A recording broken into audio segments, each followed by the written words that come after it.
Hello, good morning, everyone. Let's get started. This is the last lecture of Unit 1, and then you're going to have your tests next week on Thursday. And we actually will have the review session on Tuesday instead of our normal meeting time, okay? So I'll post an announcement and I'll repeat it again later when more people come. But next week, we will have the tutorial on Tuesday, 8:30 instead of the Thursday, because Thursday you'll be taking the test. So let's get started here. Lecture 5 is about metabolism. So first question, ask us to write a word equation for cellular respiration. Okay, so as you know by now, cellular respiration has many steps in it, but as an overall process, the equation would be glucose plus oxygen. And ultimately, these are going to be converted into carbon dioxide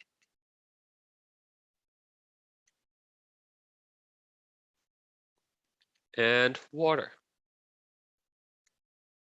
More importantly, as this process happens, energy will be released, and those energy will be captured and be used to make ATP, the adenosine triphosphate. In terms of the chemical equation, we would have C6H12O6. Can you guys let me know if my mic is okay? Because there was some issue with the other class yesterday. They say, yeah, it's okay. Okay, thank you. So C6H12O6 plus O2 produces carbon dioxide, CO2, water, and ATP. Now we're gonna balance this equation. Okay, we're gonna put a 6 here for oxygen, carbon dioxide, as well as water. And this process, under ideal condition, can produce up to 36 ATP. Okay, so indicate which reactant is oxidized and which reactant is reduced. So let's take a look at what these words actually mean. So cellular respiration is a type of redox reaction. Redox reaction. Okay, that means it involves the transfer of electron. Okay, so if something is losing electron, so loss of electron, then we will say it is oxidized. Okay, and if something gain electron, then we say they are reduced. Okay, so usually people use this acronym, LEO. So loss of electron is oxidized, and then GER. Gain of electron is reduction. So in this case, what's going to be happening is that the glucose is the one that is going to be losing electrons. So that's the one that's going to be oxidized. Okay, it is going to be oxidized into carbon dioxide. So this is oxidation. Okay, we're going to remove electrons from it, and ultimately it will become carbon dioxide, whereas the oxygen is the one that will be accepting that electron. And so at the end of it, this is going to be reduced into water. Reduction. Okay. Now, this is a very complicated lesson, as I told you last week. So I'm gonna, repeat some of the key things that are covered in the recordings, just to help you review. And if you haven't watched the recordings yet, this will also help you get a better background. Okay, so this is a cellular respiration. Cellular respiration. Okay. Give me a second here. Some people are telling me that turning on the live transcript is helpful. So I just turn it on. Okay, if you need that, you can turn it on Zoom, and then there will be a live transcript going on, kind of like watching TV, right? The closed caption. In any case, we are gonna review cellular respirations. First of all, let's draw a cell. Here is a cell. Okay, and we will have the mitochondria here. Of course, this is not drawn to proportion. In reality, the mitochondria is much smaller. And this would be the cytoplasm, right? Cytoplasm.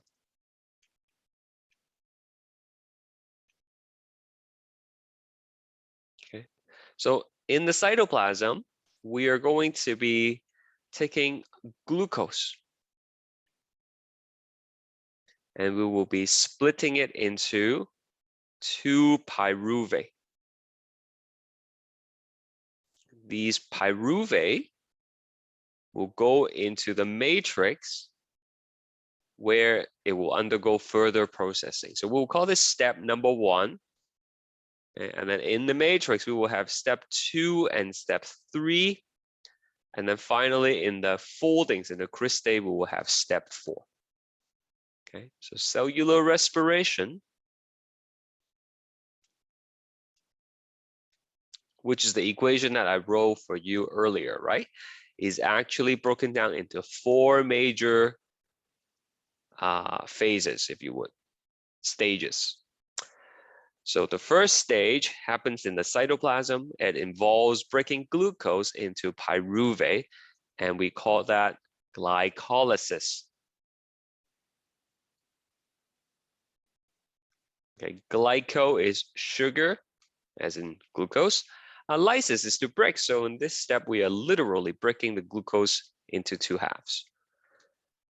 The second stage and the third stage will happen in the matrix. Okay. Does anybody remember the name of the second stage of cellular respiration?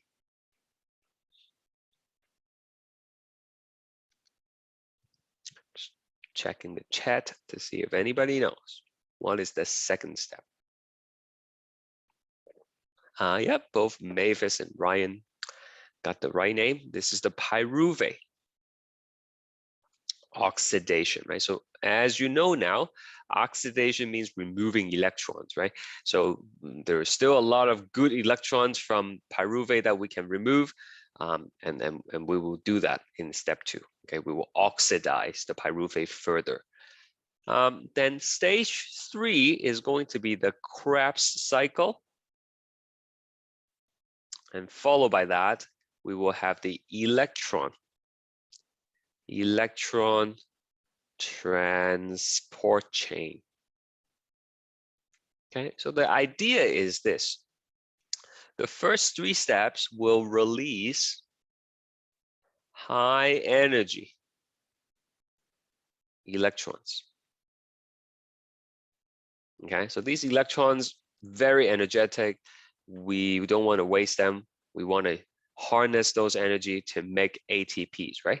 So something's going to come along to capture those electrons and then bring them to the electron transport chain, right? So in order to do that, we have some energy carrier. Can you guys tell me what are the 2 energy carriers that are used in this process? Yeah, Pishal say NAD plus and FAD. Okay, so these are energy carrier, and what they will do is when you add electrons to it, okay, plus electrons, plus electron. I mean, it's a little bit more complicated than that, right? Like you also have to add some hydrogen, but we don't really have to worry about that. The key thing to remember is you can pick up electrons, these high energy electrons that are released along the way, and they will become NADH and FADH2. Okay, so you can think of these these are like energized now, right? These version of the carrier is energized. Okay, so the NAD plus will, how should we say this? Should we say NAD plus is oxidized into NADH, or should we say NAD plus is reduced into NADH? What's the right way of saying it? You know, let's do a poll and see if you guys are with me here. Okay, my question is, what's the right way of saying this? NAD plus is blank into NADH. Is it A, oxidized, or is it B, reduced? Okay. What's the right word?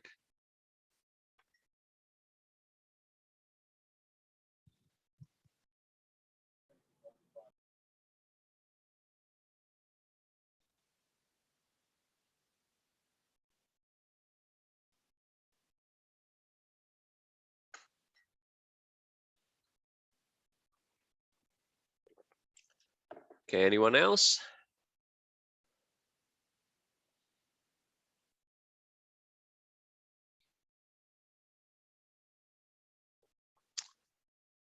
Oh boy, looks like we're half and half here, 50-50. Half of you say it is reduced, half of you say it is oxidized.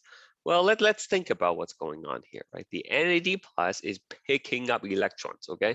They are gaining electrons to become the NADH. So according to what we wrote down earlier, gain of electron means reduced, right? Remember GER, right? So over here, the correct answer is reduced, okay, because it's picking up electron. Does that make sense? For the people who chose A, have I convinced you that the answer is B? Okay. More importantly, would you be able to choose the right answer on the test? I certainly hope so. Okay, so this is, let me write down here in, is there like a catchy color? Not really. I'll just write in this pink color here. Reduced. Okay, so this way is reduction. Okay, so what they're gonna do, what these energy carrier will do is they will take the electron to the electron transport chain where the energy from the electrons will be used to make ATP. Okay, so at the ETC, the NADH will become NAD plus again. And then it will, release the electron. And then we will have FADH2 becoming FAD, and then releasing the electron. And in doing so, we are going to be able to use these electrons. Okay, these electrons, the energy from the electron will be used to make ATP. Okay, so this time I hope you know the answer. At the ETC, at the electron transport chain, the NADH and the FADH2 will be oxidized back into NAD plus and FAD. And then these empty electron carriers will be able to go back to the first three steps, pick up more electrons and come back. So it's like, airport shuttle service. Just goes back and forth, picking up the electron, dropping them off. Go back, pick up more, drop them off, pick up more, drop them off. Okay, the electron's like the passenger, right? Does anybody have any questions so far about any of the stuff that I have mentioned?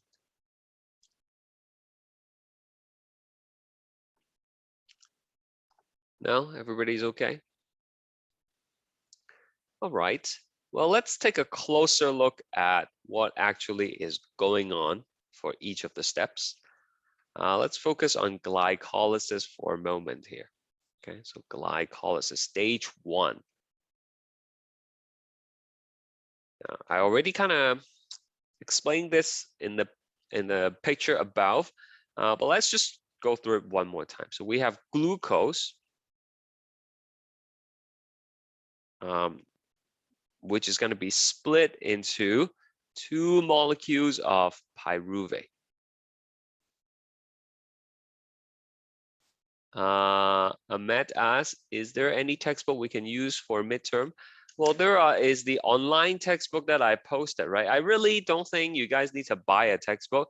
I mean, you could if you want. I don't have any recommendation.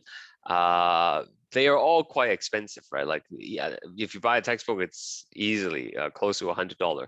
So if you go online, let me just show you guys where it is, because I think many of you actually would benefit from this information.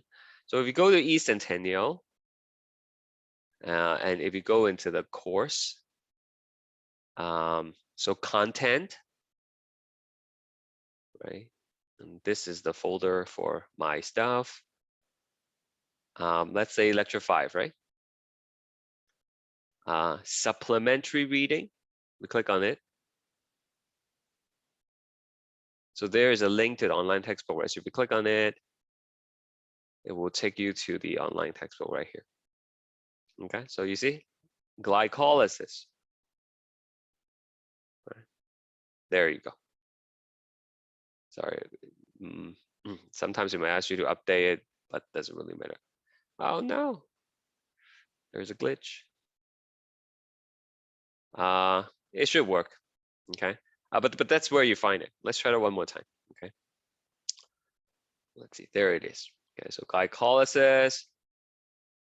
You know, it will show you. See, we have our glucose, and it will get split into pyruvate. Right, so just use this, right? And you know, it's actually a lot of information. You can see they actually tells you exactly what happens, like the glucose becoming glucose 6-phosphate and so on and so forth. So if you see something that we didn't talk about in class, then you know, obviously you're not responsible for it. Okay. All right. Again, let me just show you how to get here, because some people are still asking. So again, you go to the home page. Okay. You can go to content. This is the folders, right, for all my lectures. So you go to the lecture that you want. Okay, lecture 4, for example. Supplementary reading. Okay, you see each of the lecture folder has a supplementary, right? So like you click on it, and then it will take you directly to the page. Okay, so eukaryotic cells, for example. Okay, all the labels. You might remember this picture. All the stuff that we talked about. Okay, so if you need a little bit of extra reading, it's available there.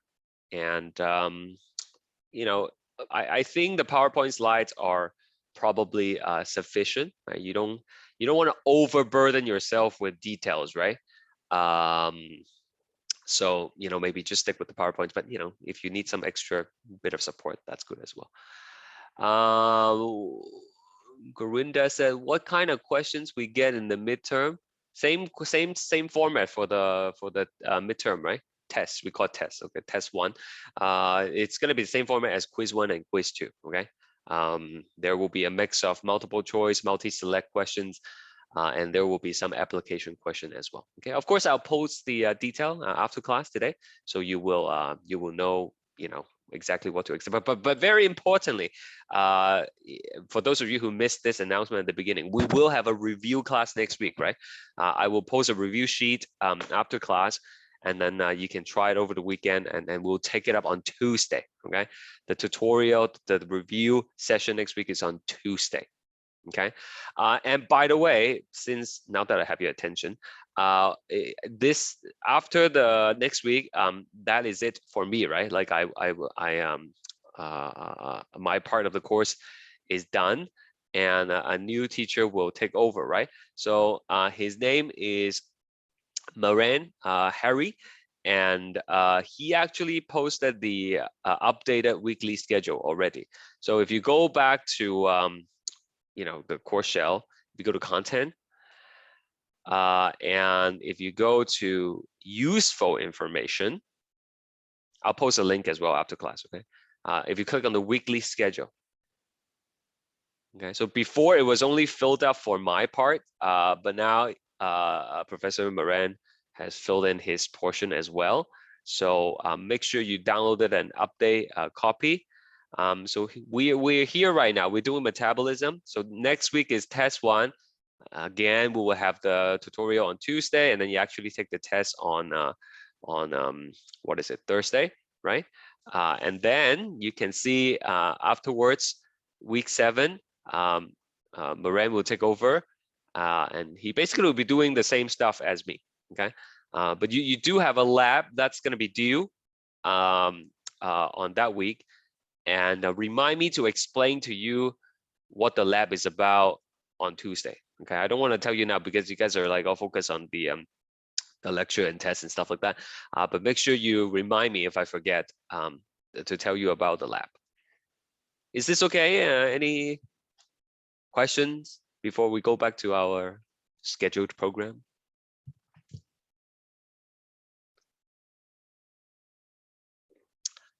And by the way, right, just in case you missed this somehow, after my part, after test 1, you will no longer be responsible for any of the material, right? So all the stuff that I taught you, all this lecture 1 to lecture 5 stuff, you can forget about it, so to speak. I mean, I hope you don't forget about it, but it's okay if you forget about it, because you won't be tested on it anymore for the course. Okay, the test 2 will only be for Moran's portion.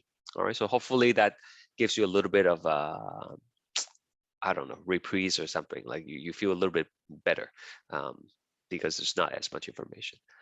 Some study tips. I mean, if you look at the quiz, right, like a lot of the questions are straight from the study guide. I've been telling students, right, the best way to prepare for this is just to print out a fresh copy of the study guide after we've done it, and then just try to do it on your own. Okay, do it one more time from scratch. Okay, go through the PowerPoint slides. Try the practice quiz. And every time I launch a poll question, right, maybe take a picture of it or something, because a lot of those poll questions actually shows up on the actual tests as well. But the quiz 2 class average was much higher than the first one.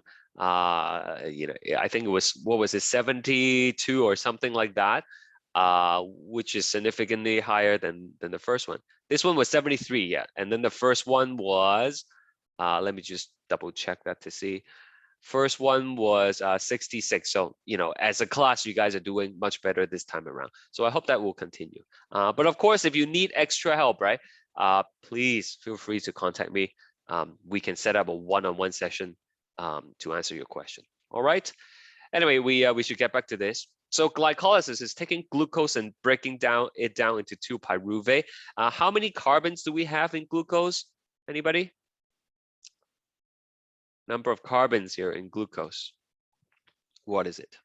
Yeah, there's 6 carbons, right? So if you split it into 2 pyruvate, each of the pyruvate will have 3 carbons. Okay. Now in glycolysis, there are going to be two phases. We'll call them 2 phases. We have the energy investing phase, and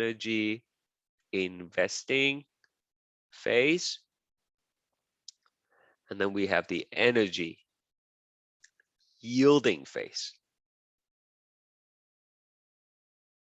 Okay, so in the energy investing phase, we actually will use 2 ATP to energize glucose. Okay, and after you energize the glucose, it is ready to react. It is going to be unstable. It's ready to, go through a lot of reactions. And in the yielding phase, the last 5 steps, we will produce 4 ATPs. Okay, we will produce 2 NADH. right? So some high energy electrons will be released, and we will be capturing them with the NAD plus, producing 2 NADH. Okay, so you heard people say, it takes money to make money. Right? If you are into investing, for example, you put some money into some investment, and then years later, hopefully, you will get some return, right? So, but you gotta pay that initial money, right? You guys are investing in education, for example, right? Like you pay some tuition right now, you get your diploma, you get your certificate, and that will get you a job later, perhaps, which will make you money. So it takes some investment in the beginning before you get some return, right?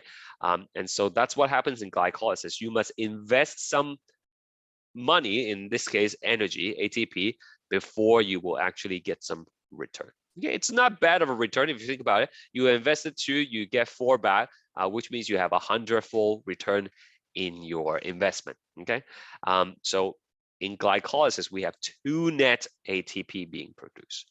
Okay, now, very importantly, let's talk about these ATPs. Okay, these ATPs. Okay, how are they produced? How are these produced? Okay, so ATPs are produced in one of 2 ways. Okay, in this case, we are producing the ATPs through what we call substrate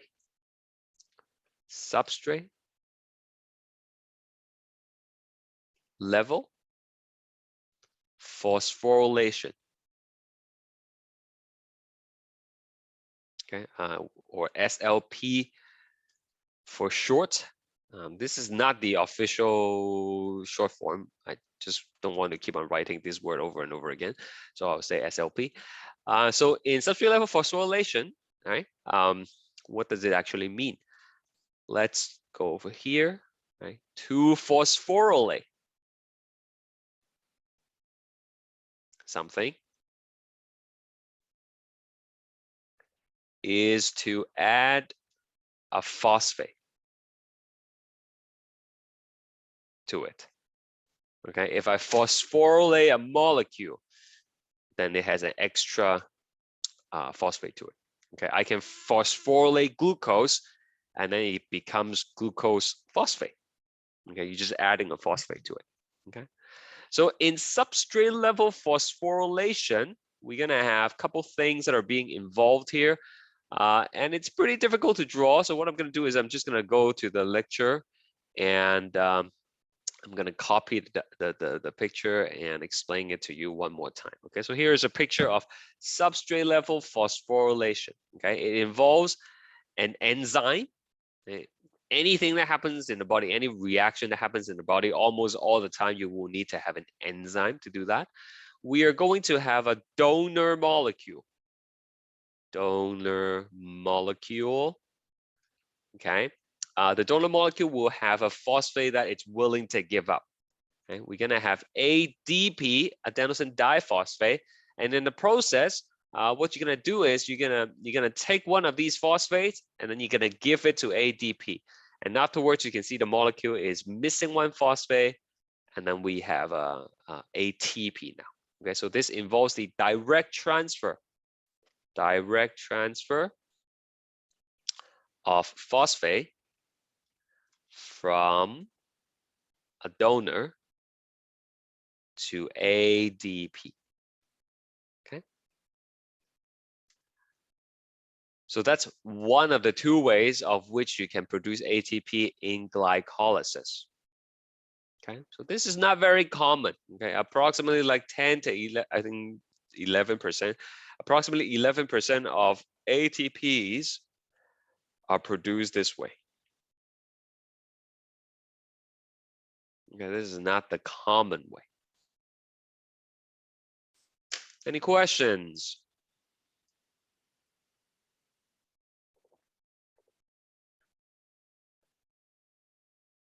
No questions. Okay, let's go back to here then.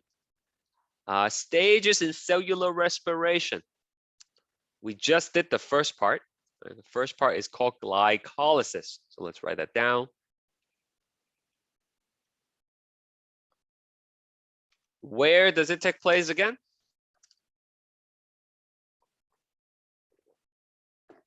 Where in the cell does it take place? Cytoplasm. That is correct. The cytoplasm. Thank you.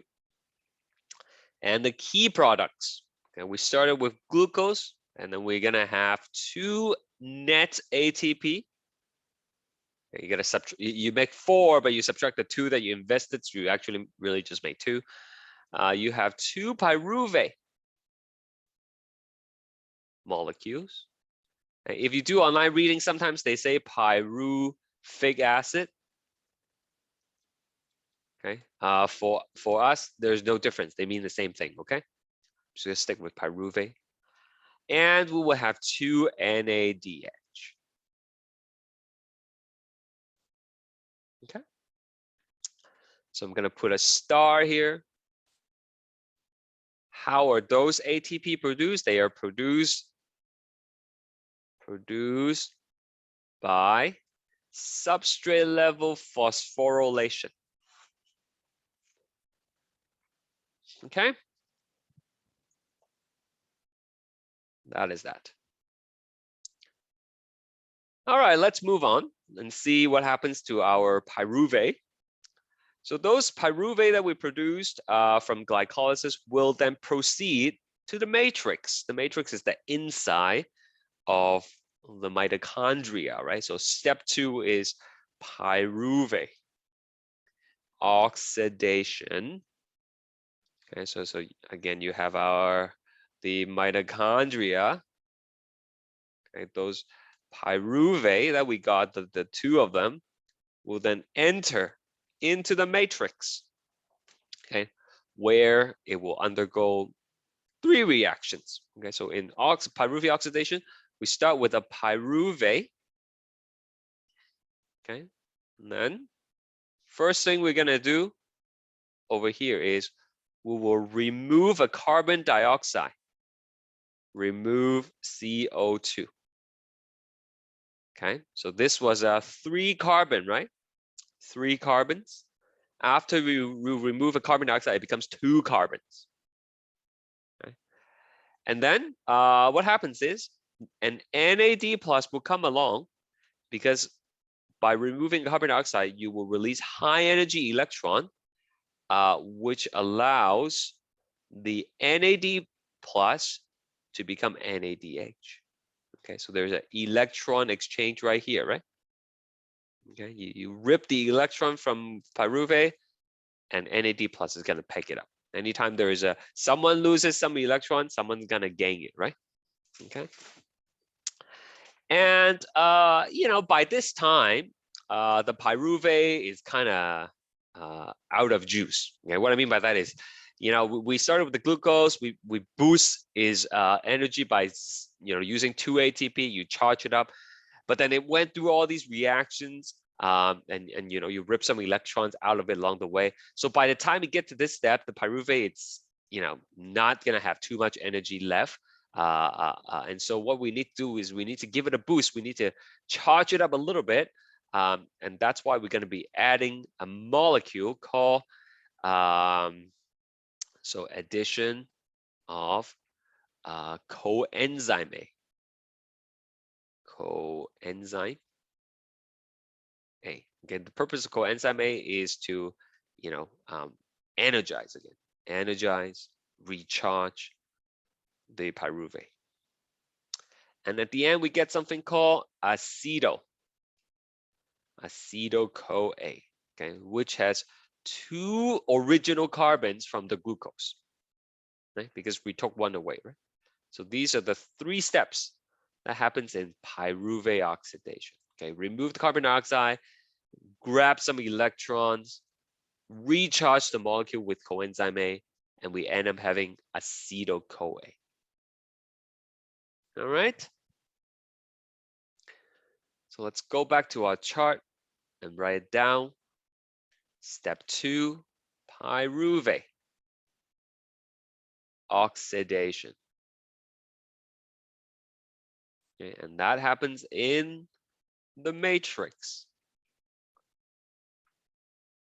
Okay, key products, we have 2 carbon dioxide, 2 NADH, and 2 acetyl-CoA. Now, you might be wondering, wait a minute, I am pretty sure I only saw 1 carbon dioxide, 1 NADH, and 1 acetyl-CoA, right? But remember, from 1 glucose, you create 2 pyruvate, right? So each of the pyruvate will go through the same set of reactions. That's why we have 2 of each. Okay, so this is for per glucose. Okay, per glucose. Are we together? Please ask me something. Ask me anything.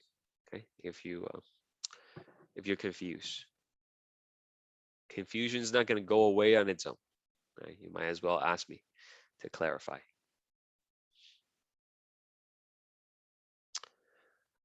Okay, let's do some polls and see how we're doing over here. This is a common question. It's a little bit tricky, but you know, let's find out. Where's the poll button? There we go. Okay, go ahead.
Okay, thank you for those of you who participated.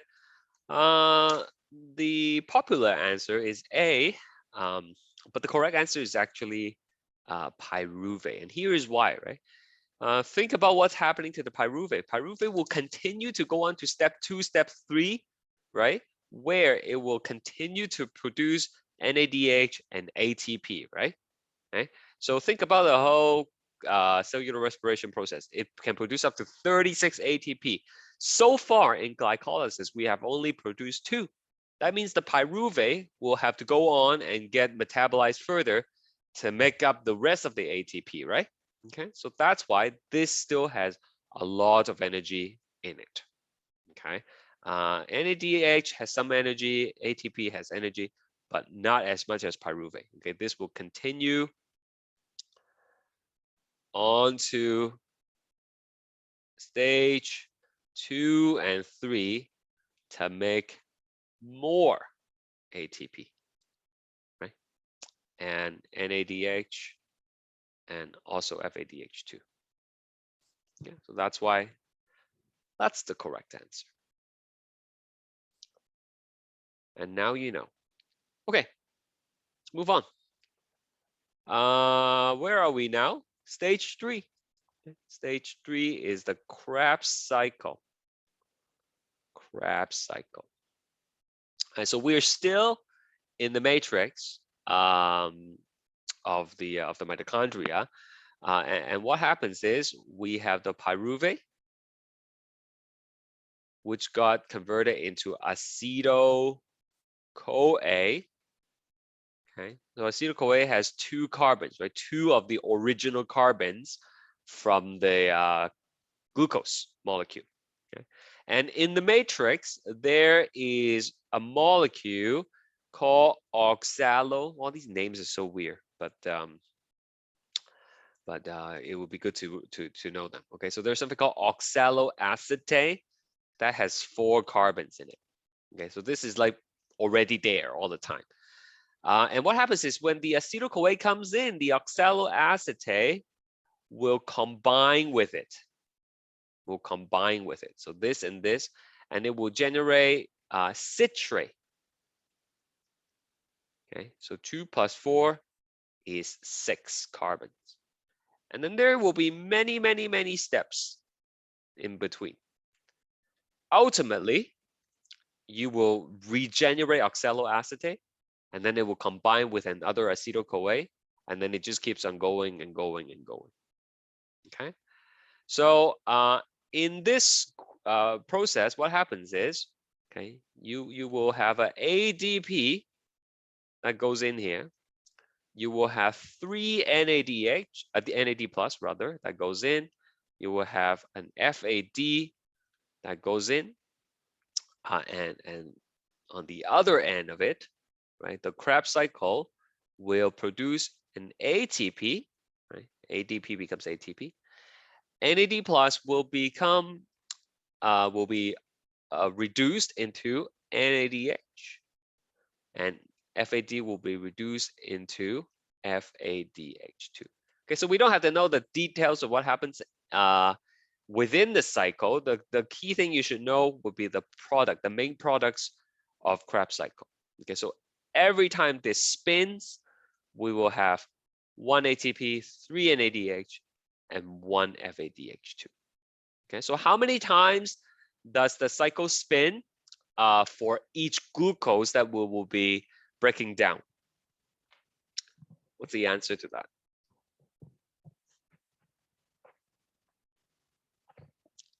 Yeah, 2, exactly, right? Because the glucose comes in, broken down into pyruvate. Each of the pyruvate will become an acetyl-CoA, and then each one of them will have its own cycle. All right, so that means for step number 3, Krebs cycle,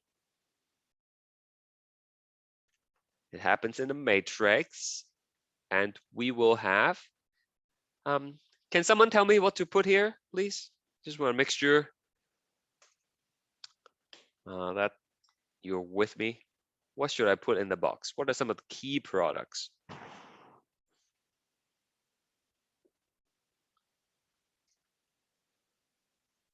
How many though? Donna, you're correct, there's ATP, but how many ATP do we have? 2, that's right. So we have 2 ATPs. How many NADH? 6 NADH, that's correct, Ryan. And we have 2 FADH2. And once again, this is per glucose. Okay, and I'm gonna put a asterisk here, the same color, because the ATP that are produced here is also produced through what we call substrate level phosphorylation. In other words, there is going to be a donor molecule that is donating the phosphate, putting it onto ADP, changing it into ATP. Okay, so that's the first 3 steps. And so far, we haven't really got a lot of ATPs. Okay, we have quite a bit of NADH and FADH2 though. Okay, so we're gonna go on to our last step.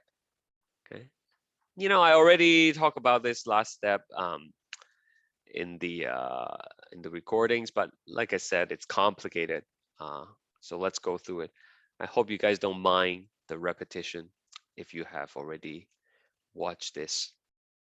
So there is our mitochondria again, and we will be focusing on this part. Okay, thanks for the feedback, Donna.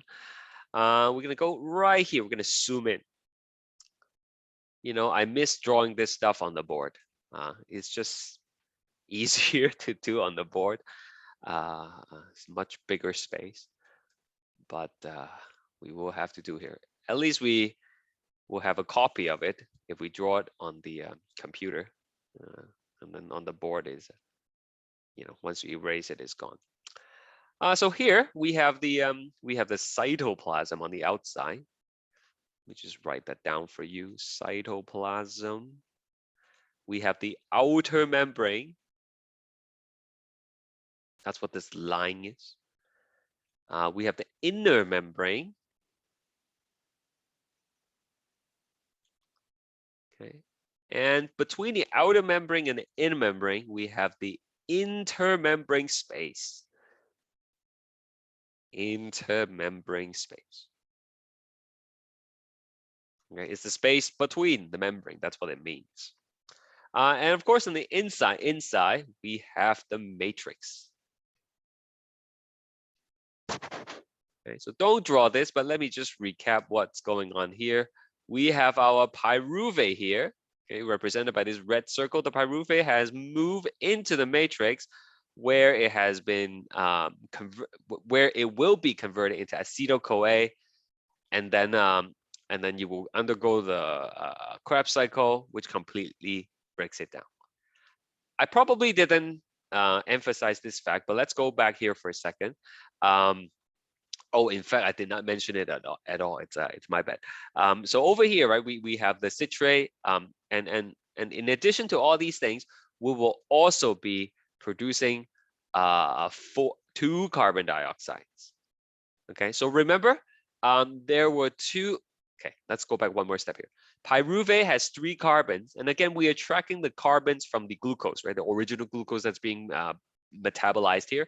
So the 3 carbons will become 2 carbon after you remove a carbon dioxide. And then these 2 carbons will also be broken down and be released as carbon dioxide in the Krebs cycle. So by the end, and this is the key thing to write down in your notes, okay? By the end of the Krebs cycle, the entire glucose has been broken down into carbon dioxide, okay?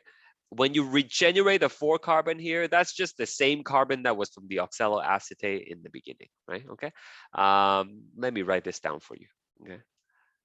Start. By the end of the Krebs cycle, the entire glucose has been broken down into carbon dioxide. Okay.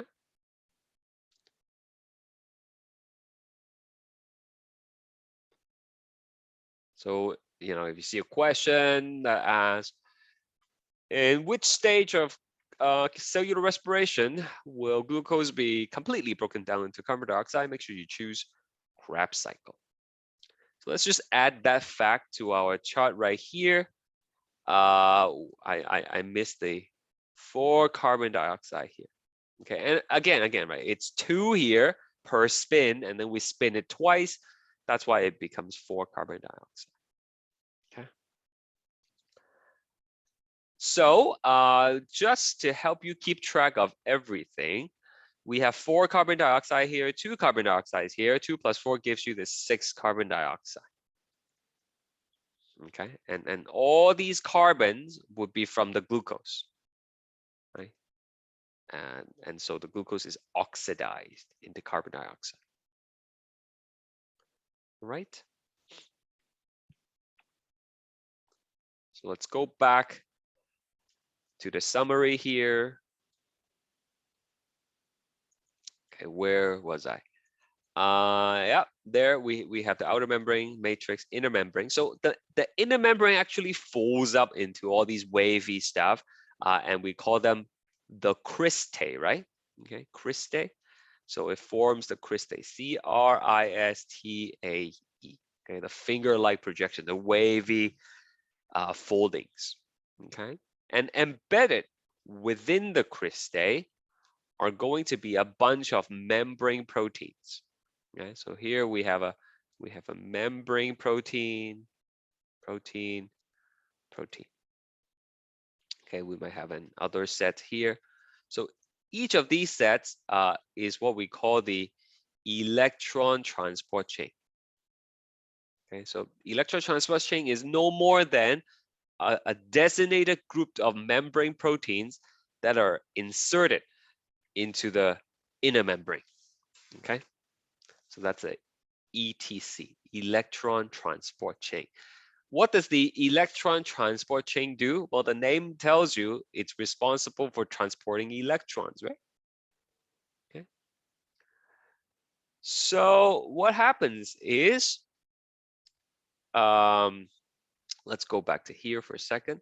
What happens is, all those electron carriers, right? We have our NAD plus becoming NADH, and then we have our FADH2, right? Remember, they are just shuttle. They picked up the electron from the first 3 stages. They will move them to the ETC, and now it's time for us to deposit them. So the NADH will go to the first protein in the ETC, and it will become NAD plus. Okay, it will become NAD plus. Okay, and in doing so, it is going to deposit a high energy electron. So there's a high energy electron right there. Okay, the electron will get passed down the ETC like a game of hot potato. Okay, so NADH gives the electron to the first protein passes it to the next, and then to the next, and then to the next, until it gets to the end. Okay, as the electron is being passed down the ETC, it's like water going down a water wheel, or water going down a waterfall. Okay, that energy can be harnessed, okay, by putting a turbine in, for example, right?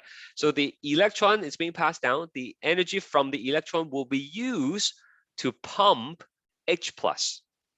Okay, so there's going to be a bunch of H plus here in the matrix, and the electrons energy will be used to pump those H plus into the intermembrane space. Okay, so as more electron is being passed down, you will keep on pumping H plus into here. Okay, so over time, we will generate a high concentration of H plus in the intermembrane space. And because we keep on moving the H plus over here, we will have low concentration of H plus in the matrix. Any questions so far about any of this?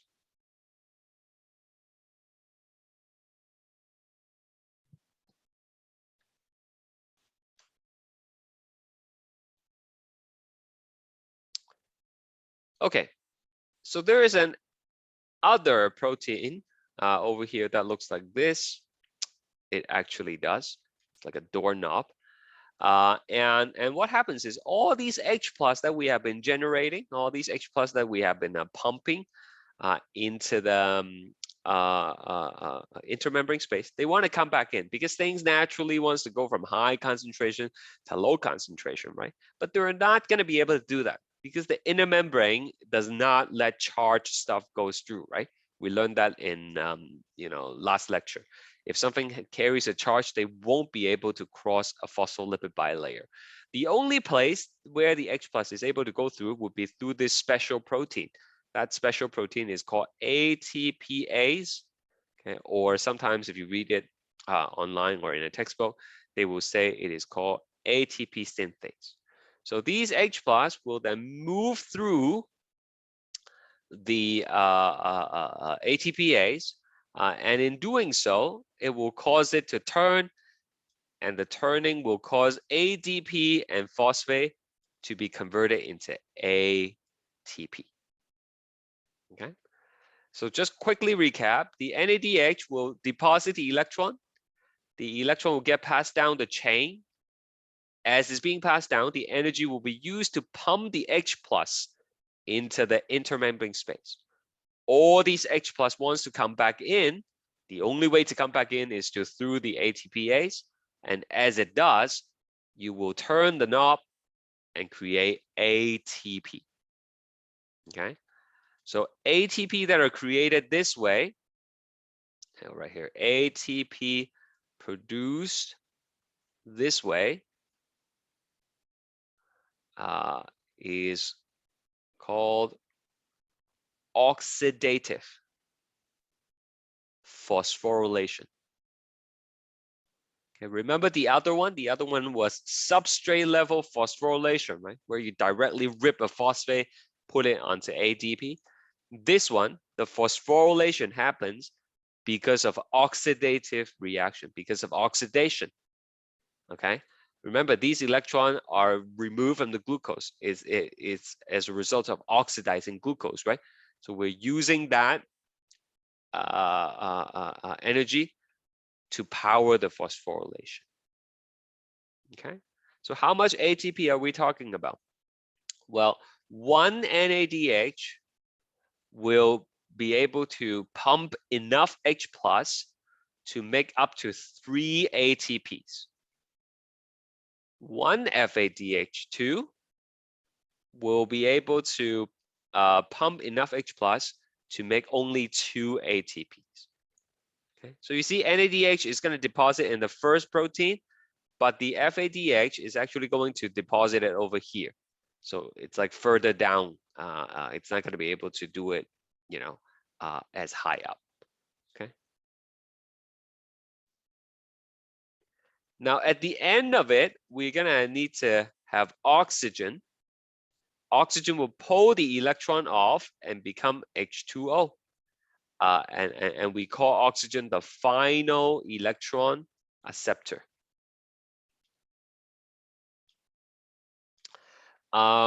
You can think of this as, I mean, if you have kids, you will know at the playground, it's very, very chaotic. And you know, there is a slide here. You know, the kid goes down, and you know, hopefully they will know to go away and then, you know, do another round. But sometimes the kid gets stuck there, right? Like they don't want to move or something. So the parent will come along, you know, and pull them off so that the next kid can slide down, right? So the parent here is like the oxygen, is like the final electron acceptor. If the electron, being the kid in the analogy, is stuck at the bottom of the chain, then the next electron won't be able to go, right? And as a result, we will have a backlog of electrons, and we won't be able to pump H plus anymore. So something has to pull the electron off the chain. And in this case, it is the oxygen.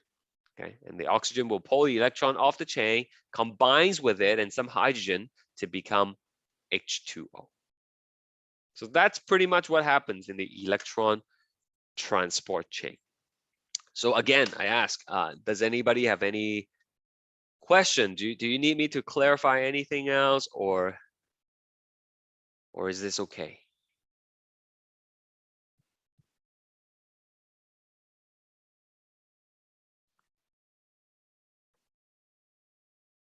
All right, so let's finish this chart here.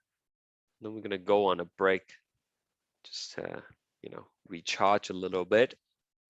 So what's going on here? The last step is ETC, right? Electron transport chain.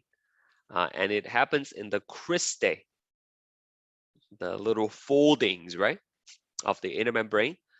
And so all those ATP, all those NADH and FADH2 that we have created, we're going to be able to create up to 32 ATPs. Okay, and I'll explain in more details after the break. We will regenerate some NAD plus, and we will have some FAD, as well as 6 water. Okay, so these water comes from the oxygen, right, pulling the electron out, and therefore creating the 6 water here. I'm gonna put an other star here. Let's use a different color, right? So the red ones here, those are created by substrate level phosphorylation, but the blue ones, they are produced by oxidative phosphorylation. Okay, so of the 36 ATPs, only 4 are produced by substrate level phosphorylation, right? So that's like what, 10%, right? A little bit less than 10%, in fact. Whereas the oxidative phosphorylation is responsible for producing a majority of the ATPs. Okay.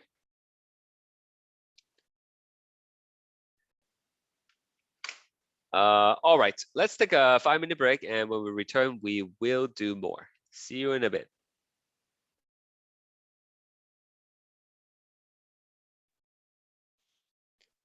Hello, hello, it's me again. Let's keep going. So, we're gonna skip this question for now. I'm gonna do the next one. The only reason this was here because I didn't want to start a new page because this chart is too big. Uh, but you know, in terms of what makes sense, it actually makes sense to do number 4 before number 3. So here we go. Let's try to fill this in for to account for the 36 ATPs that are produced in total, starting with glycolysis.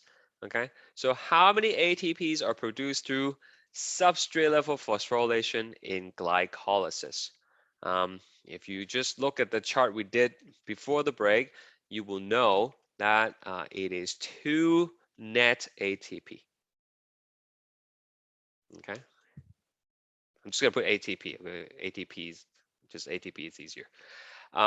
What about energy carrier? How many energy carriers are produced in glycolysis? Uh, Again, you can look at the chart we did. Look at this chart. Right? We can see there are 2 NADH. So I'm just going to copy it right here. 2 NADH. Okay. And these NADH, remember the energy carrier's purpose is to capture the electrons, move them to the ETC so that you can generate the H plus gradient, which ultimately is used to produce ATP, right? So how many ATPs can be produced there? Well, it's a little bit tricky here because these NADH that are produced in glycolysis, they are actually in cytoplasm. Okay, and the ETC happens in the cristae, right? So the NADH cannot go into the matrix, right? So what happens is it will just kind of, let me try to explain this with a diagram. You don't have to draw it. So there is the NADH. Okay, this is where the ETCs are happening, right? In the mitochondria. So the NADH cannot go in. It's like too big or something. It cannot go in. So it will just go to the door, so to speak, and then the FAD on the in the matrix will will pick up the electron to become FADH2, and then it will become NAD plus. Okay, so instead of the NADH going into the matrix, it will just pass along the electron, and the FAD will bring it to the ETC. Now you might be wondering, well, why does it have to be FAD? Why can't it be like NAD plus that picks it up, right? Well, just like real life, any kind of transaction is gonna require some fee, right? Some energy expenditure. No transfer is like 100% transfer. So in the process of transferring the electron, you lose a little bit of energy. That's why it wouldn't be an NAD to a NAD transaction. It's going to be like lower energy. So that's why we have FAD. Okay. So over here, the NADH will actually become 2FADH2 in the matrix. Okay. So how many ATPs are produced over here? Well, one FADH can produce 2 ATPs, right? So we take 2 FADH2 multiplied by 2 ATPs. That will give me 4 ATP. Okay, 4 ATP, sorry, right here, 4 ATP. Right? So 4 plus 2 gives me 6.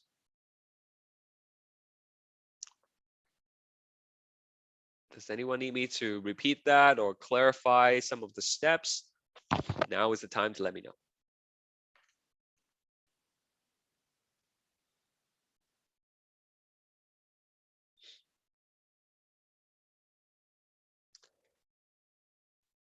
Next, we have pyruvate oxidation. How many ATPs are produced through substrate level phosphorylation in pyruvate oxidation? None.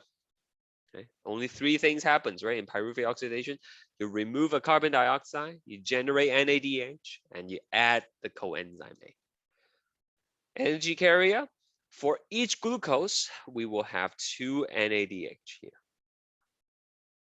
Okay, so these NADH are already in the matrix. There is no need to transfer them. So 2 NADH multiplied by what number here? What should I multiply NADH by here? 3 is correct. Right? 3. And for those of you who don't know where the 3 came from, well, before the break, I was telling you 1 NADH can produce up to 3 ATPs, right? Whereas 1 FADH2, only 2 ATPs. So over here, I don't understand why when I zoom in on one page, it gets zoomed in on another page as well. It's so weird. So 2 times 3 gives you 6. So there we have the 6 ATP. All right, Krebs cycle now. Krebs cycle, we have 2 ATPs from substrate level phosphorylation, 6 NADH, 2 FADH2. And again, you can just look at the table in question number 2, right, to see where these numbers came from. So 6 NADH times 3 equals 18. 2 FADH2 times 2, that equals 4. So 4 plus 18 is 22. 22 plus the other 2, that's 24. So 6 plus 6 is 12. 12 plus 24, that is 36 ATP.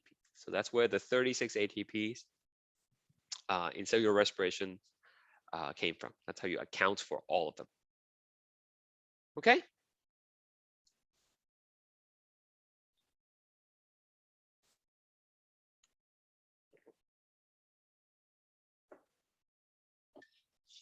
All right, let's do some polls.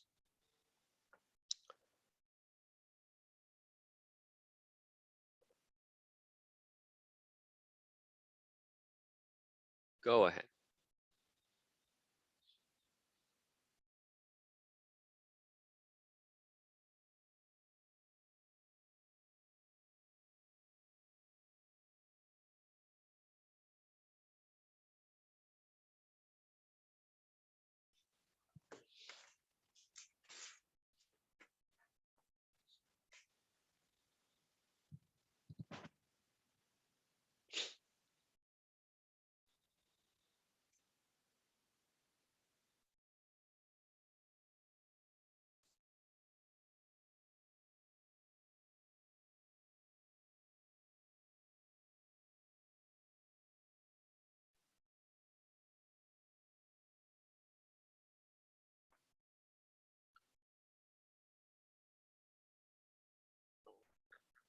Right, so for substrate level phosphorylation, we get 2 from glycolysis.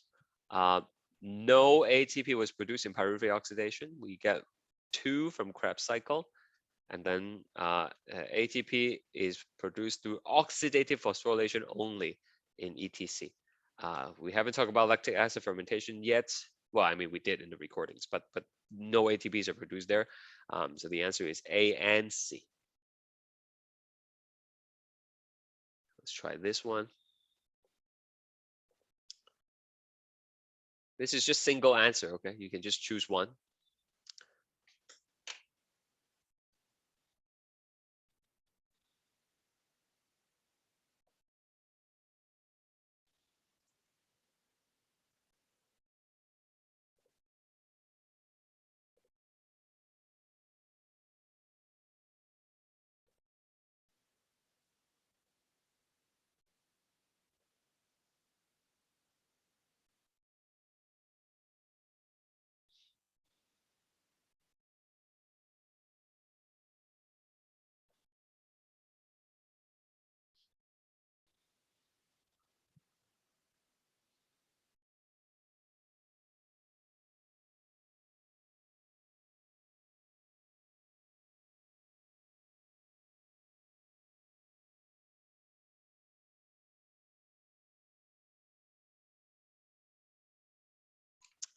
Okay, let's see the first one. NAD plus has more chemical energy than NADH.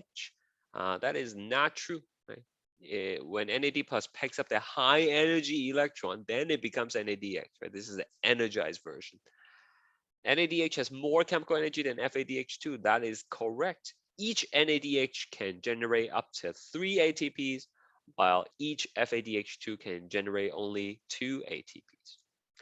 NAD plus can be oxidized into NADH. That's not true because it is supposed to be reduced when you pick up electrons. Glycolysis can still take place without NAD plus. That's not true. Okay? In order for glycolysis to occur, something has to pick up those high energy electrons. If we run out of NAD plus, glycolysis will not occur. So the correct answer is B. All right, here's some math questions. You want a calculator for this, or you can do mental math. Okay? What's the answer for this one?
Okay, just gonna give you guys a couple more seconds in case you are still trying.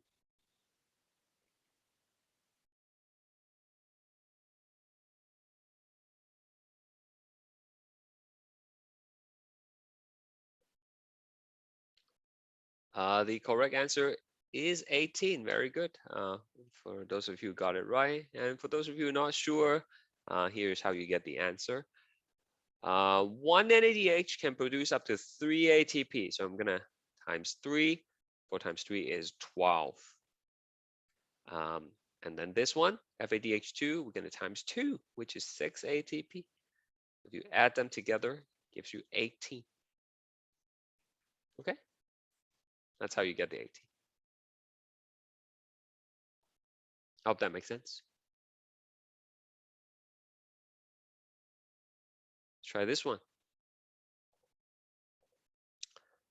There's no answers here, but please type the answers in the chat box when you have them.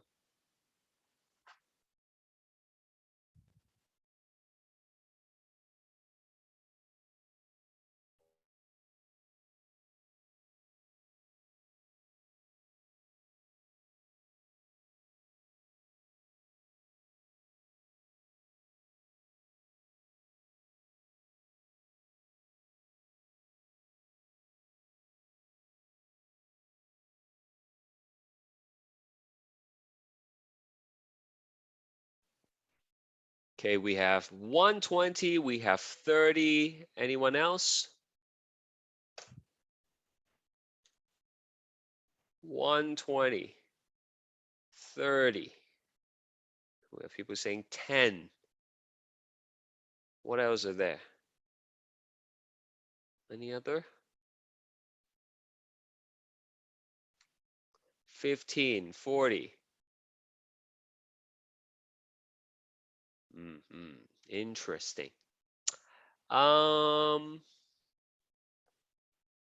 Let's take it up. Okay, let's take it up. 5 turns of Krebs cycle. So let's think about 1 turn. What are the key products for 1 turn of Krebs cycles? Please list them out for me. 1 turn. What do I get out of 1 turn? 1 turn, okay? Not 1 glucose, 1 turn. Yeah, so for one turn, we have 1 ATP. Yeah, what else? 1 ATP, 3 NADH, and looking for one more thing. Yes, 1 FADH2, right? And how do we know? Well, we can always go back to over here, right? One turn gives you all these goodies, right? Okay. It was 2, 6, and 1 and 2 in the chart because we talked about one glucose, right? For one glucose, it turns twice. So here, that's what you get for one turn. Okay, so that's 1 ATP. This one we can times 3, that gives you 9 ATP, times 2, that gives you 2 ATP. So for one turn, we get a total of 12 ATP. Okay, we're doing it for 5 turns, so times 5, that is 60 ATPs. Okay, I understand why people say 120 because you might think one turn, and then some of you might confuse with the 2 glucose. But that's okay. Yeah, that's why we have the tutorial, so we know how to get the right answer. 60 ATP is the correct answer. Any question about this? Because you will see questions like this on the test next week. Okay. Any questions about how to get the answer? Okay. Well, that is good. Okay, let's go back to our chart here. Let's go back one here. We have to talk about fermentation. So when does fermentation occur? Okay, so fermentation, it depends. If we talk about lactic acid fermentation or alcoholic fermentation, there are 2 types. Okay, so let's do the first type here first. Lactic acid fermentation, that takes place in the muscle, for example. Okay, it doesn't have to be the muscle, but that's the most common place where it's going to take place. When does it take place? It takes place when oxygen demand exceeds oxygen supply. If the muscle needs more oxygen than you are giving it, then it's going to switch to lactic acid fermentation.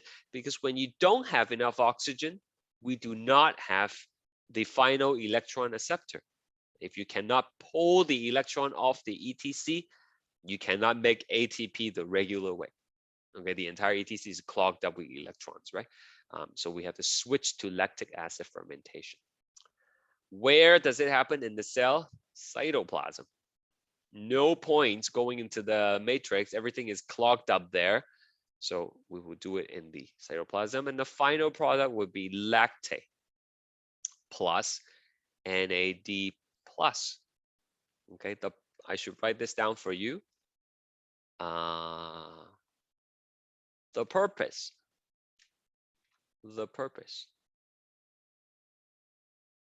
of fermentation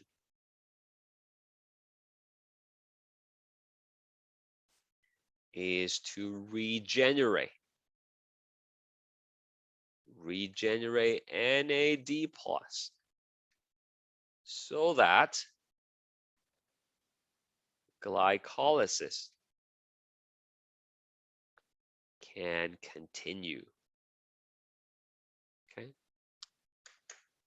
So again, just to reiterate, one of 2 things is happening here. Okay. If you don't have enough oxygen, the ETC is clogged up. Okay. You have to understand that. Why does it clogged up without oxygen? Because nothing is pulling the electron off the electron transport chain, right? So the whole chain is clogged up with electron. Remember the kid, right? He cannot slide down if the other kid at the bottom is not going away, right? So the electron cannot go down if there is an electron stuck at the bottom, right? And that's bad news because if the ETC is all clogged up, you have all these NADH and FADH2 don't know what to do with the electron. They cannot drop them off. It's like the passenger cannot get off at the airport. You have all these taxis stuck at the airport, right, with nowhere to drop off the kid, the passenger. I mean, okay, and you have this massive, traffic jam going on. So, not only we create a massive traffic jam because we have nowhere to drop off the passengers, we will also be running out of taxis, right? You got all these taxis with people on them. They cannot get off. We have no empty taxi to pick up more passengers. Okay, so in this case, we have no more NAD plus, right? Because they're all stuck. They don't know where to drop off the electron. So without NAD plus, glycolysis cannot occur, right? The glucose is going to get oxidized. It's going to release high energy electron, but nothing is picking them up. So glucose is like, what do I do, right? So that's bad news because you won't be able to create ATP, right? So as an alternative pathway, we're going to switch to fermentation. In fermentation, we will regenerate a little bit of an NAD plus by creating an alternate destination for those high energy electrons. You cannot drop them off at the ETC because it's all clogged up. Well, let's drop them off somewhere else, okay? So that at least you can recreate the NAD plus to let glycolysis keep on happening. Does that make sense? I hope it does, okay? So for the other type, alcoholic fermentation, it happens for simpler organisms, okay? So, we have things like yeast. If you bake, the yeast that we use to leaven the bread, right? They are basically doing alcoholic fermentation. Bacteria, okay, they do alcoholic fermentation. When does it take place? They do it all the time, right? And it's not because they don't have enough oxygen, but they're so small, right? There's like, a couple of cells big or one cell big for bacteria. They don't need to have, that much supply of ATP. In fact, they don't have the machinery. They don't have, if you think about the bacteria, they don't have the mitochondria to do those ETC stuff. Okay, so they just rely completely on glycolysis. And again, they need to have some kind of destination to drop off those electrons, right? Since they don't have the ETC, they will just drop it off somewhere else using fermentation. And I'll explain what that somewhere else is in a second. Cytoplasm, and you will create carbon dioxide. Okay, that's what causes the dough to rise. They will create ethanol. Okay, that's the drinking alcohol, right? Yeast, you can ferment the like grapes or something, or like some kind of I actually don't know what they use to make alcohol, like a wheat or something. I don't know, barley, whatever the case is. When they ferment it with the yeast, that will create ethanol, and that's the drinking alcohol. Not all alcohol can be consumed, right? Okay. Yeah, wheat for beer. Yeah, that's what I was trying to think of. Was it wheat or was it like some other stuff? Thank you. So, for example, do you guys know another alcohol besides ethanol? Ethanol is, again, the drinking one. It's also what you can use to run future cars, maybe. Um, any of you know any other? Yeah, methanol, right? That's like the stuff that you rub on your sore muscle and then it evaporates, makes you feel good. Right? You cannot drink that stuff. It's gonna make you blind and you will die from it as well. Rubbing alcohol is propanol. We cannot drink that either. Okay, so the different types of alcohol. And then over here, we will also get NAD plus. Okay, so those are the major product. Someone private messaged me, asked me to explain this again. Yeah, so the oxygen demand and oxygen supply. All right, so let's do a real example here. Let's say I am running at full speed as fast as I can.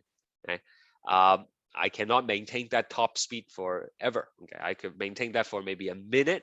Okay, after 1 minute, what happens is our muscle is demanding more oxygen.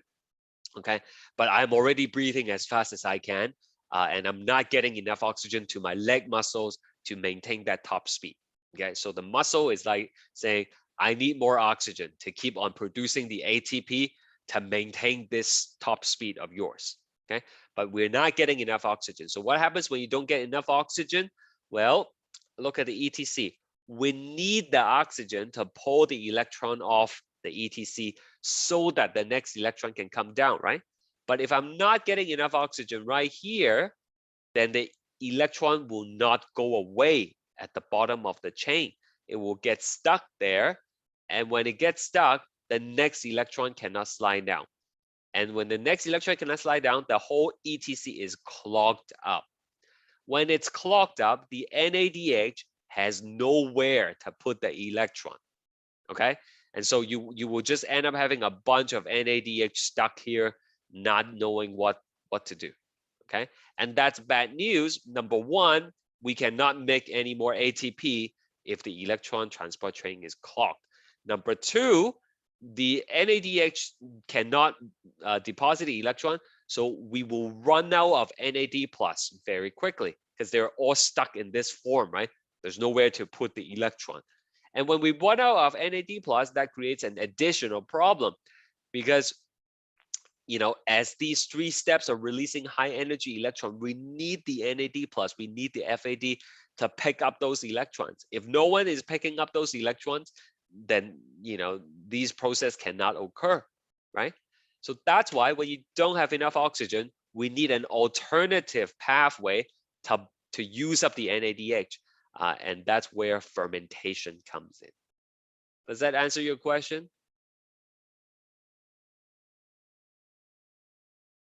Okay, wonderful.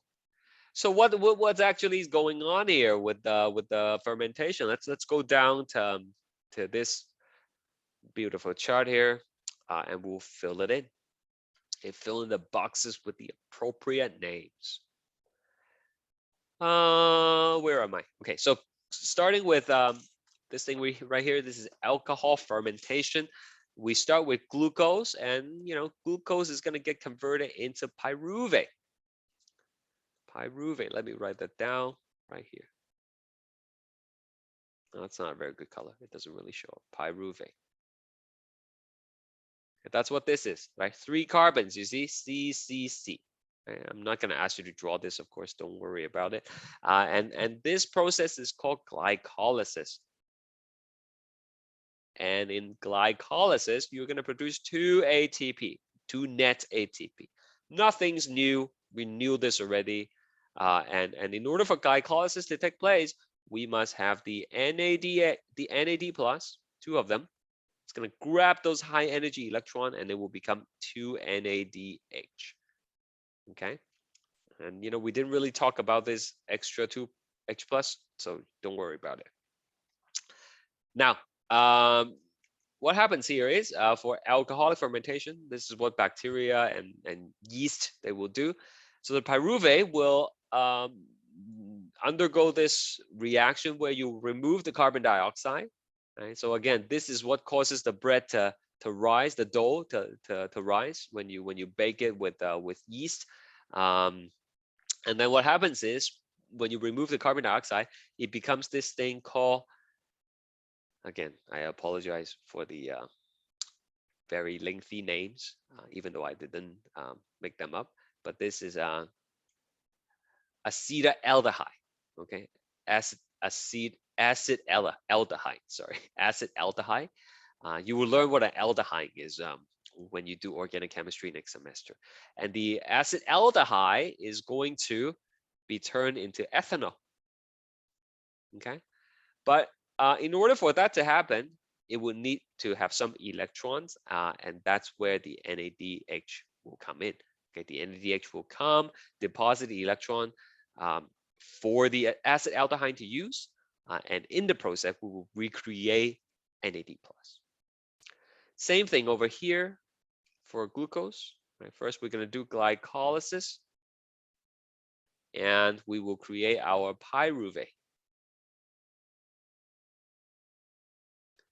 Of course, you're going to get your 2 ATP here, And for glucose for glycolysis to keep on happening, we will need to have the NAD plus becoming NADH.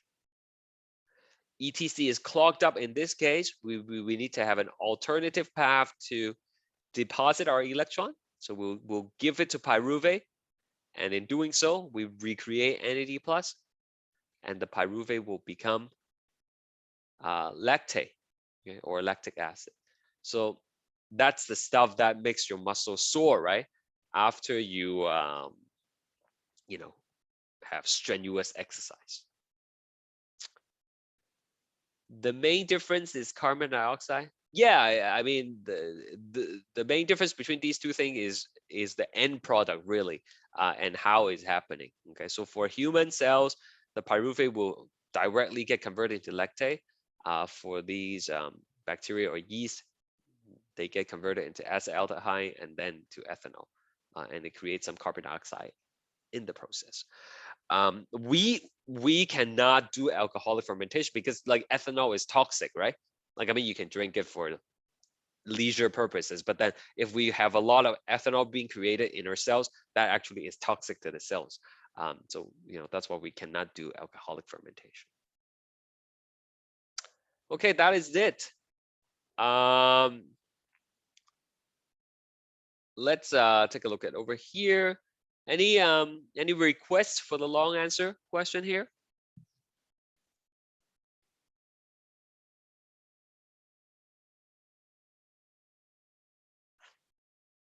Just gonna give you a moment.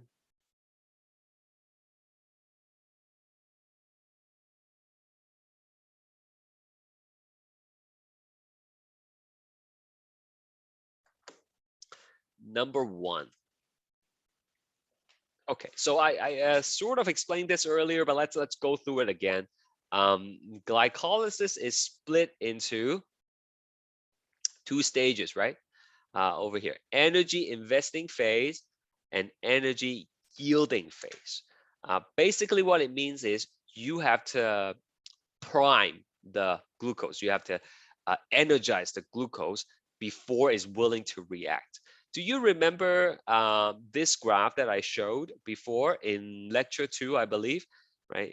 This is energy here on the y-axis, and this is time. And what happens is you see that the graph goes like this, right? There is a little bit of like activation energy, right? Remember? Activation. Right? What that means is in order for a reaction to occur, you must supply a little bit of energy, right? And that essentially is what happens here. In order for you to turn the glucose into the 2-pyruvate, you have to invest a little bit of energy first. Okay, so in the energy investing phase, we're gonna put 2 ATPs into the glucose.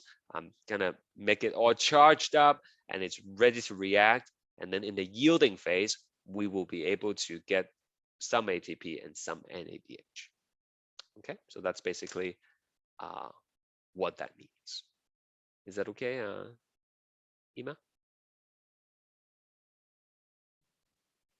Okay. Any other requests here? I think I talked about most of these things already, but if you need me to clarify something, I can do that for you. 3. Explain the difference between an energy carrier and a final electron acceptor. Okay, so energy carrier is talking about the NAD plus and FAD. Okay, so the purpose of the energy carrier is to capture high energy electrons from the first 3 steps, right? From glycolysis, pyruvate oxidation, and Krebs cycle, you capture these things, and then you transport them to the ETC, the last step. And then you will use the energy to produce ATP. That's what the energy carriers are for. And for the final electron acceptor, that is oxygen. And the purpose of the final electron acceptor is to remove the electron from the ETC so that the next electron can slide down, right? Remember, the whole energy production process relies on the fact that electron is sliding down. Right? As the electron slide down, you pump H plus across the membrane, right? So if no electron is sliding down, you cannot pump H plus, you cannot produce ATP. That's why it's so important to have the final electron acceptor. You remove the electron from the ETC at the bottom, so the next one can slide down, and then the next one can slide down, and that makes sure there's a continuous ATP production. Okay, Victoria? Yeah. Ahmed, yeah, the answers, right? You mean the answer for these long answer questions?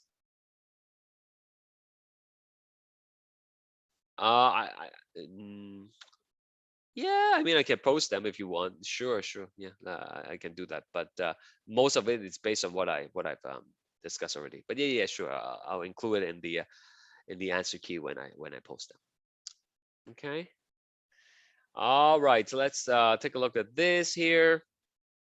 These has to do with toxins like cyanide, and then something that disrupt the mitochondrial membrane. I actually do want to talk about this in case there are some questions that shows up on the test.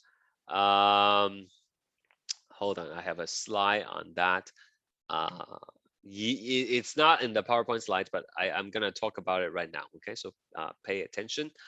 So here are a couple of toxins that can cause problems for what we've learned. Okay, like you might be wondering, like, why are we learning about this? Who cares? I want to be a nurse, right? I don't need to know this stuff. But actually, it's quite important because there are several conditions that are related to this, and it causes like quite a bit of problem. So you know, this whole thing again is called oxidative phosphorylation, right? Oxidative phosphorylation can be disrupted by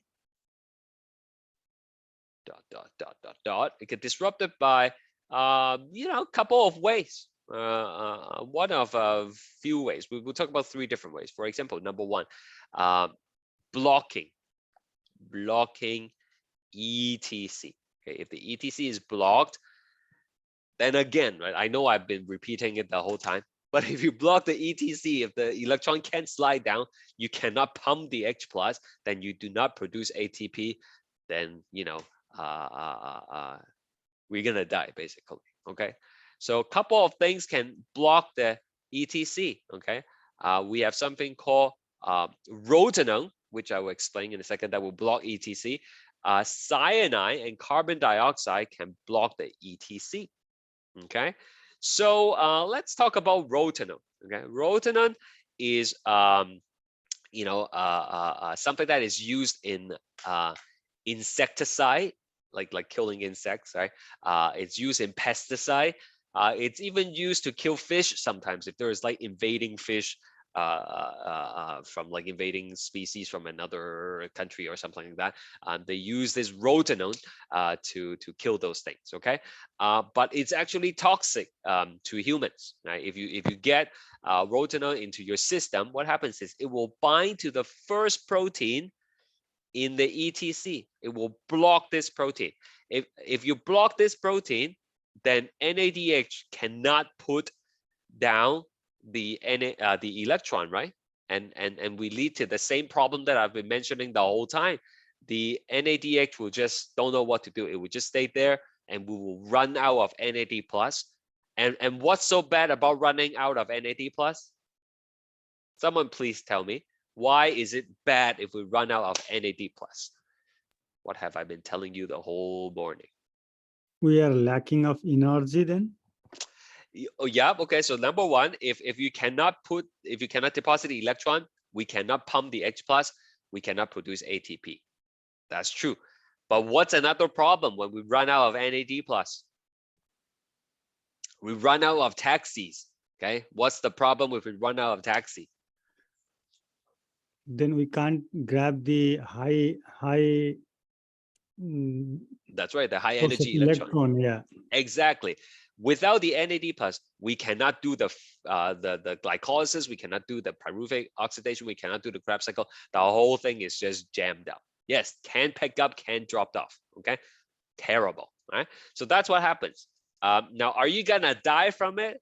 Well, it depends on the exposure, right? Okay, I mean, this is not the worst case scenario. Okay, because look, FADH can still deposit the electrons, right? Okay, so at least we can keep a Krebs cycle going a little bit, perhaps. Okay, because the FADH will deposit the electron, we will get some ATP, but certainly you're not going to be able to get the full ATP amount. And you know that's why rotenone is toxic. Okay, cyanide. You guys have heard of cyanide, right? Cyanide, like hydrogen cyanide, for example. You know, in spy movie like James Bond or something, those spies, they have a fake tooth in the mouth, right? And if they get captured by the enemy, they would bite down on that fake tooth, releasing hydrogen cyanide, and that's supposed to kill them, right? So the cyanide is poisonous because it actually will get stuck to this protein here in the ETC. And you remember I told you about electronegativity? Electronegativity. We talked about this long time ago. I forgot when, probably the second lecture. Okay. So the cyanide has a higher electronegativity than oxygen. Okay. Meaning that electrons will be attracted to the cyanide more than they would be attracted to the oxygen. So if the cyanide is stuck to this protein, okay, even though you have oxygen, the electron will not get off the slide, okay, because it has a higher affinity to the cyanide. Okay, so it doesn't matter. You have the final electron acceptor there. The cyanide is the one that the electrons will be stuck to, and then again clogs up the ETC and it runs into the same problem, right? Okay, it kills you very quickly because you basically have zero ATP production. And if we're talking about the heart, if you don't have ATP, the heart stop beating, dead within minutes, right? Okay. Same thing with carbon monoxide. Carbon monoxide is a little bit more. Does anybody know why carbon monoxide kills you? Right? Like by law, you're supposed to have a carbon monoxide detector at home, right? Why is carbon monoxide poisonous? You can't smell them, you can't taste them, you can't see them. How does it kill you?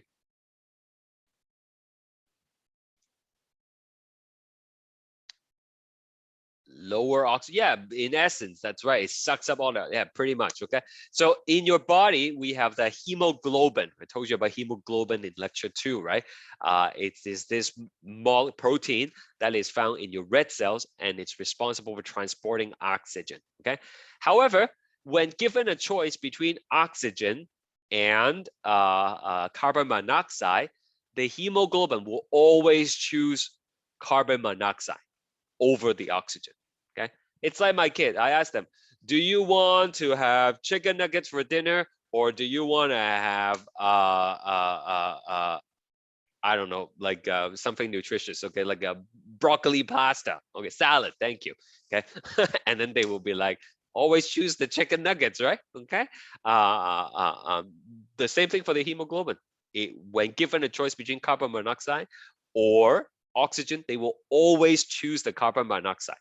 And that creates a problem because now you're not delivering oxygen to your cells. You're delivering carbon monoxide, which cannot be used as a final electron acceptor. And that clogs up the whole thing. And we lead back to the same problem. Okay, so that's very poisonous, all these things. You should always stay away from these things because they block the ETC. Now, another way you can block the ETC is by making inner membrane leaky. Okay, so there is something called DNP. Okay, DNP stands for dinitrophenol. Okay, and you know, let me just show you a picture of it. I think I have it somewhere on my slide right here. Okay, there you go. DNP was first discovered. Well, it has many uses. Okay, but it was accidentally discovered as a weight loss product, okay, in around 1934. So some factory worker accidentally ingested some, and within days he lost a lot of weight, and he's like, whoa, okay, must be this stuff. And the pharmaceutical company thought they hit the jackpot, right? Because this stuff literally burns your fat within days of consumption. However, it was found that it has tremendous side effects, because this stuff, the DNP, actually makes your inner mitochondrial membrane leaky. Okay, and so what's so bad about that? Well, remember, all these H plus in the intermembrane space, they were supposed to go through the ATPase so that we make ATP, right? But in the presence of something like DNP, the H plus can leak through the inner mitochondrial membrane without going through the ATPase. So you substantially reduce your ATP production because they're not going through the ATPase. They're not making ATP, right? So your body thinks you're starving because you're not making ATP, and it quickly turns to metabolizing your fat reserve. That's why it makes you lose weight. Okay, it cranks up your metabolism tremendously. So as a side effect, these people actually get really, really, really hot, and people could die from this, and people did die from it. Okay, and so quickly this was classified as a dangerous substance, and it should not be sold. But on the dark web, as they say, on the internet, there are some illegal sales of some weight loss drug, and these weight loss drug actually does contain DNP, and people didn't know about it. Okay, and they don't call it DNP explicitly. Sometimes they call it something else, but people do die from it, and uh, uh, uh, victims, the parents, the families of victims who die from these things, they're calling for stricter control of this substance, by FDA, for example. But that's why it kills, the DNP. Okay. And long story short, there is something called oligomycin, which is a type of antibiotics, not the ones that you would take for infection. Like antibiotics just means that it's something that's created by one organism that would kill other organisms, for example. And this one will block the ATP synthase. And you can understand why blocking the ATP synthase is going to be toxic.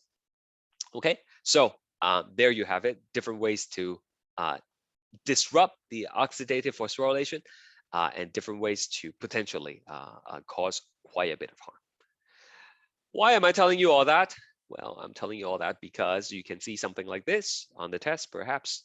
Okay, so let's try this question. Let me launch a poll. Go ahead.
Okay, most of you chose higher pH, and let's take a look at whether that's correct or not. So here is your membrane. We're supposed to be pumping H plus into the intermembrane space, and that relies on the fact that electron is sliding down, right? So if the ETC is clogged, then we won't be able to pump H plus into the membrane. Okay, so if you not able to pump the H plus into the membrane, you will lower the H plus concentration here. With less H plus here, we would end up having a higher pH. Okay, it's going to be less acidic. Okay, so the correct answer is indeed A. Very good. So yeah, there you have it. That is the tutorial for today. Remember, next week we will meet on Tuesday for the test review. And if you need help, please do not hesitate to reach out. But you know, when you contact me, right? Don't just ask me, oh, how do I do better on the test, right? Like I I can help you with answering specific concepts that you don't understand. If you ask me how to do better on the test, I will tell you the general stuff, right? Like do the practice quiz, right? Do the study guide again and all that stuff. So you know, if you want me to help you, come with specific questions, right? Then we can address it in a more targeted sense. All right. So yeah, I'll post the answers to this as well. I always post them, right? In the debrief, right? So you know, just in case you guys are still a little bit confused about where to find things, I feel because I look at the number of times you guys access the stuff, and I see that like not a lot of you know where to find things. Perhaps if you can't find anything, let me know, right? So after each class, I usually say that there's a debrief, right? And it says tutorial archive has been updated. So if you click on that, it will take you to the recordings. Okay, so that's the tutorial recordings of the session. You can rewatch that, redo some of the poll questions. By the way, this is gonna end after my session, right? Miran is gonna have his own system of posting the recordings, so you will you know do what he says. And also there is the study guide answers has been updated. If you click on that, it will take you to all the study guides. Oh, sorry, actually the link is kind of broken here. I need to fix that. But if you click on the study guide answers here, then you will find all the answers, right? Okay, so I'll have the lecture 5 up here as well. Coverage of the review, I'll post a review sheet, but the test is gonna be all of lecture 1, 2, 3, 4, and 5. Okay, I'll post the detailed information after class as well. Next week is the test. It's on Thursday. It will be available from 6 a.m. all the way to 11:59 p.m. And I forgot how long it's going to be. Again, I will post that information for you. But remember, Tuesday, I will see you for the review. Okay? No lab in the exam yet. The lab you will do after the test. Okay, enjoy the rest of your week. And yeah, I'll see you next time. Bye for now.